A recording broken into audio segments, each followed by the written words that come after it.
Over the past few weeks, as we've debated reforms to hold Wall Street accountable and protect consumers and small businesses in our financial system, we've come face to face with the great power of special interests in the workings of our democracy.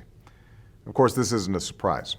Every time a major issue arises, we've come to expect that an army of lobbyists will descend on Capitol Hill in the hopes of tilting the laws in their favor. That's one of the reasons I ran for president, because I believe so strongly that the voices of ordinary Americans were being drowned out by the clamor of a privileged few in Washington. And that's why, since the day I took office, my administration has been taking steps to reform the system. Recently, however, the Supreme Court issued a decision that overturned decades of law and precedent, dealing a huge blow to our efforts to rein in this undue influence. In short, this decision gives corporations and other special interests the power to spend unlimited amounts of money, literally millions of dollars, to affect elections throughout our country. This, in turn, will multiply their influence over decision-making in our government. In the starkest terms, members will know, when pressured by lobbyists, that if they dare to oppose that lobbyist client, they could face an onslaught of negative advertisement in the run-up to their next election. And corporations will be allowed to run these ads without ever having to tell voters exactly who is paying for them. At a time when the American people are already being overpowered in Washington by these forces, this will be a new and even more powerful weapon that the special interests will wield. In fact, it's exactly this kind of vast power that led a great Republican president, Teddy Roosevelt, to tackle this issue a century ago.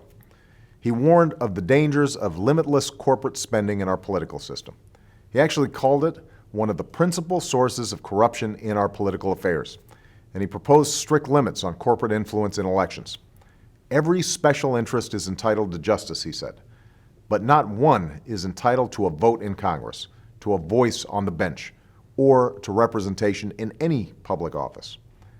In the wake of the recent Supreme Court ruling, we face a similar challenge.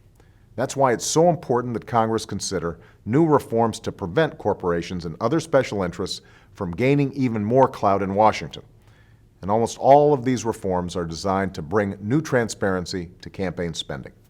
They're based on the principle espoused by former Supreme Court Justice Louise Brandeis, that sunlight is the best disinfectant. Shadowy campaign committees would have to reveal who's funding their activities to the American people.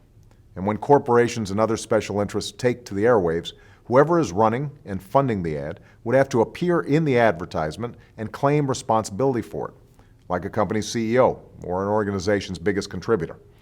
This will mean citizens can evaluate the claims in these ads with information about an organization's real motives. We know how important this is. We've all seen groups with benign-seeming names sponsoring television commercials that make accusations and assertions designed to influence the public debate and sway voters' minds. Now, of course, every organization has every right in this country to make their voices heard. But the American people also have the right to know when some group like Citizens for a Better Future is actually funded entirely by corporations for weaker oversight. In addition, these reforms would address another troubling aspect of the Supreme Court's ruling. Under the bill Congress will consider, we'll make sure that foreign corporations and foreign nationals are restricted from spending money to influence American elections, just as they were in the past, even through U.S. subsidiaries. And we'll keep large contractors that receive taxpayer funds from interfering in our elections as well, to avoid the appearance of corruption and the possible misuse of tax dollars. Now, we can expect that these proposed changes will be met with heavy resistance from the special interests and their supporters in Congress. But I'm calling on leaders in both parties to resist these pressures. For what we are facing is no less than a potential corporate takeover of our elections. And what is at stake is no less than the integrity of our democracy.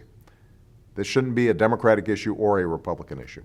This is an issue that goes to whether or not we will have a government that works for ordinary Americans, a government of, by, and for the people.